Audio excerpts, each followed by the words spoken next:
Hello, welcome to Arabella's Reading Corner. I'm Arabella, and today we will be reading Lyle at the Office.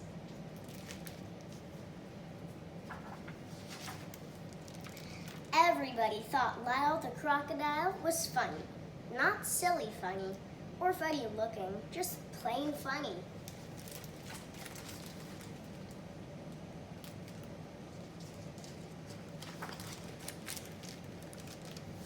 And wherever he went, Lyle always made people smile and forget their troubles. At the supermarket, shoppers perked up the instant they saw Lyle. "We should offer Lyle a job," said the store's manager. "Then we could always count on having happy customers."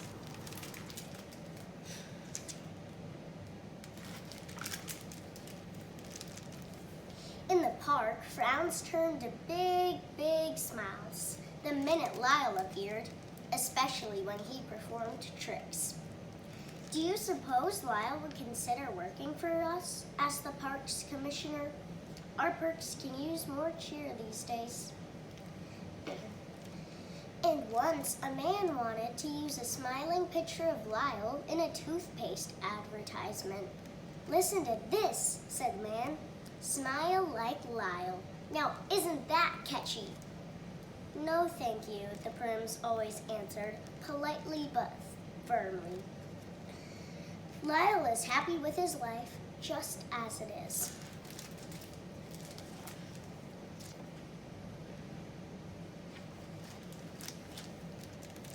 Lyle was happy, all right, living with Mr. and Mrs. Prim, their children Joshua and Miranda, and his dear mother Felicity, or Nurse Felicity, as she was known at the hospital where she worked. Lyle loved to entertain the family, as he did one night, parading about in the pirate costume he would soon be wearing on Halloween.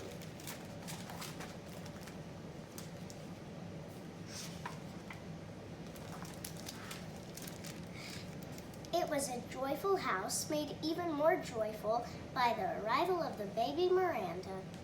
Lyle adored showing off pictures of Miranda, and he almost burst with pride and did 3 somersaults when his name was among the first words Miranda learned to say. "Lyle! Lyle!" she would coo to him. Yes, it was a good life, especially for a crocodile.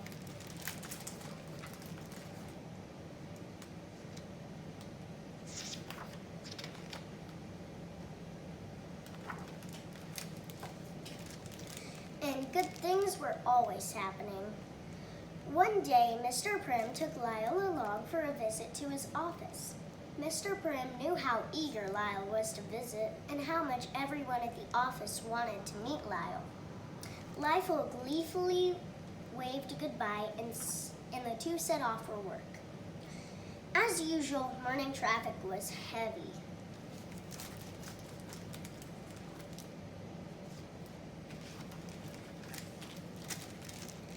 After much beeping and honking, Mr. Prim and Lyle finally arrived at the office building. It was fun going through the revolving doors. Lyle went round and round and round. He loved pressing the elevator button. Up, up, up they went.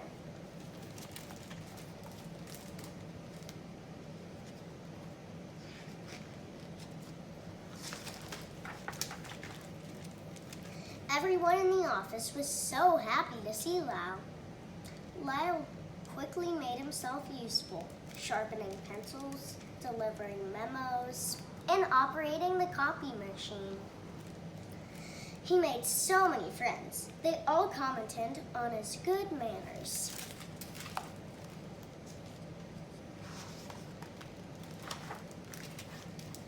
Lyle even sat in on a very important meeting. He enjoyed an excellent lunch and delightful company in the office cafeteria. Lyle had 2 slices of pizza and an orange drink.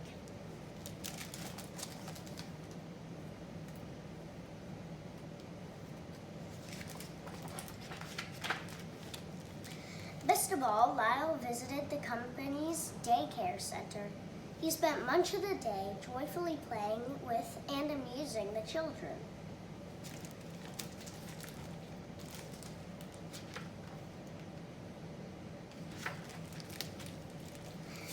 But when it was time to say goodbye, the children cried, "We want to stay with Lyle."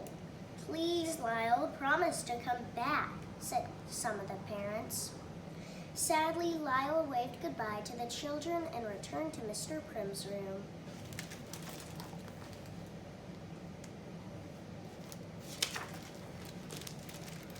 Mr. Prim was busy trying to think of new ideas for crispy, crunchy crackles cereal. That was Mr. Prim's job, thinking up ideas. But at the moment, Mr. Prim had no ideas whatsoever. Absolutely none. Feeling rather empty, Mr. Prim shared a sample box of crispy, crunchy crackles with Lyle. Pop, crunch, crackle, crackle, crunch.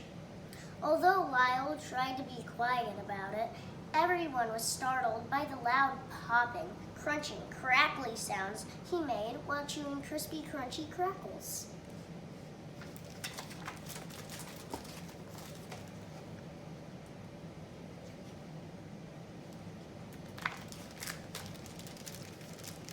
Pop, crunch, crackle, crackle, crunch.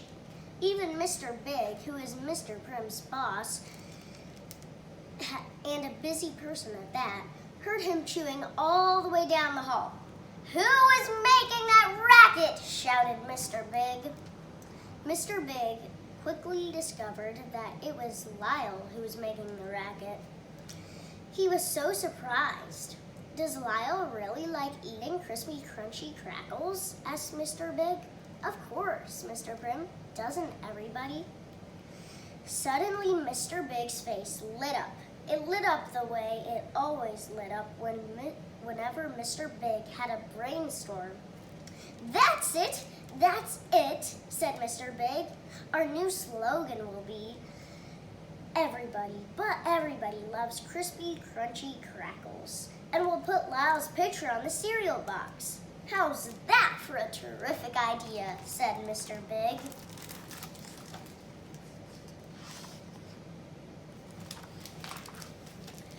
"Oh no," said Mr. Prim. "Oh yes," said Mr. Big. "But you can't put Lyle's picture on a cereal box," said Mr. Prim. "And why not?" said Mr. Big. "Because, well, Lyle is a very private crocodile." "Nonsense! No such thing as private. I'll call the photographers at once. This is dynamite," said Mr. Big. "I can see it now," said Mr. Big, Lyle smiling, holding a bowl filled with delicious, nutritious, crispy, crunchy crackles in one hand, a gleaming spoon in the other, and saying, "Yum, yum, yummy, yum, yum. Oh, how I love my crispy, crunchy crackles."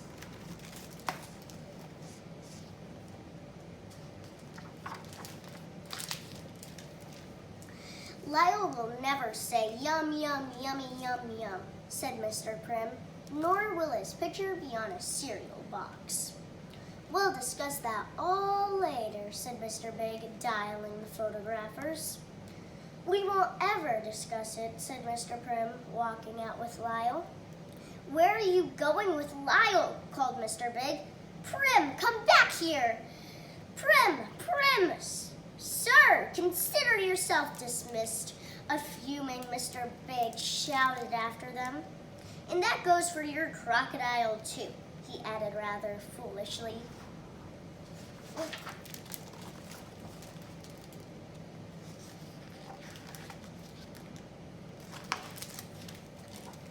When the family heard about it, Joshua thought it might have been really neat and great fun for kids to have Lyle's picture on thousands of cereal boxes. "No cereal boxes," she said. Miss Prim definitely agreed with Mr. Prim. "And no job," said Mr. Prim. "We'll all do just fine, thank you," said Mrs. Prim. And the family did do just fine. Each soon found a way to earn money. Joshua walked dogs, Lyle took plant-sitting jobs.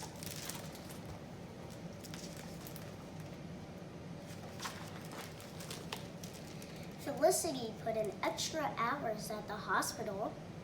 Miss Prim worked late into the night in her home office. She wrote about new books for a neighborhood newspaper. And every day, Mr. Prim looked for a new job. Meanwhile, back at the office, everyone missed Mr. Prim, even Mr. Big. And the daycare center children kept asking for Lyle.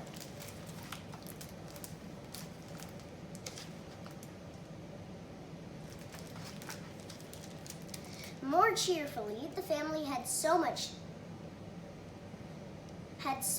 looked forward to Halloween, and at long last the night arrived. Lyle finally got to wear his pirate costume.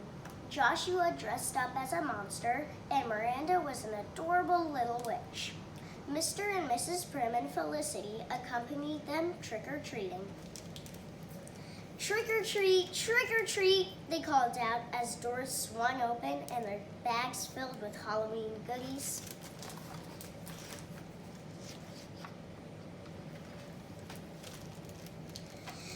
But there was one doorbell they dared not ring. That bell belonged to the run-down, gloomy house they were just passing. "What a pity," said Miss Prim about the house. "It's been empty for years." "That's because it's haunted," said Joshua. "Everyone knows there are ghosts inside." "Ghosts!" Lyle's eyes widened.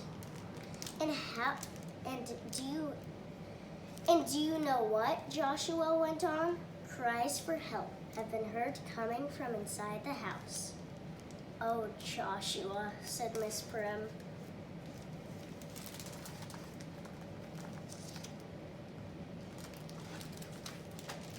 Miss Prim was about to add, "That's just gossip," when suddenly, in fact, they heard cries for help coming from the house.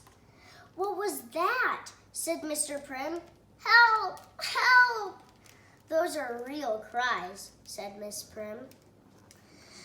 "Hello in there," called Mr. Prim. "Help! Help!" a voice called back. Even though he was scared silly of ghosts, Lyle pushed in the door only to discover... Ooh, what did he find?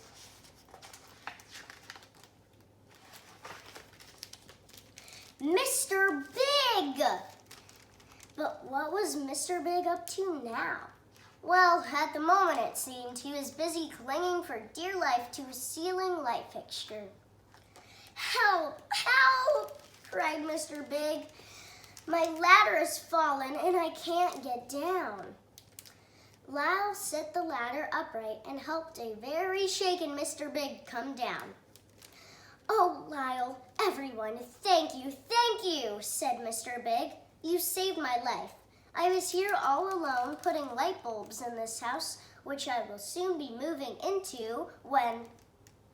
"You're moving into this house?" they exclaimed. Everyone was so surprised. "Well, welcome and good luck in your new home," said Mr. Prim. "Thank you," said Mr. Big. "And good luck with ghosts," thought Lyle.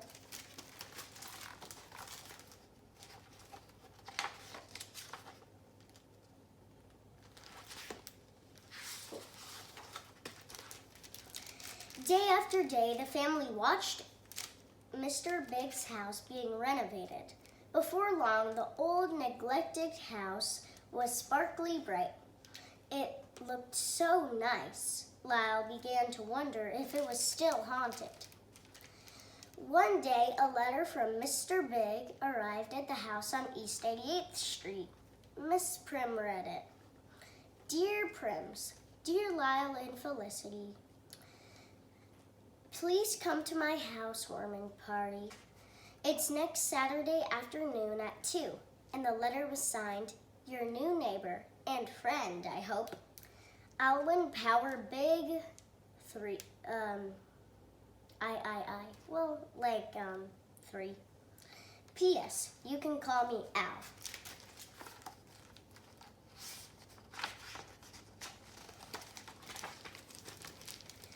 Everyone from the office came to the party, and most especially the daycare center children. Please consider coming back to work, Mr. Biggs said to Mr. Prim. We need you and miss you. And we'll just forget all about having Lyle's picture on cereal boxes. Chum of an idea, though it is. Oh, and most important, we should certainly expect many more visits to the office from Lyle. Everyone smiled.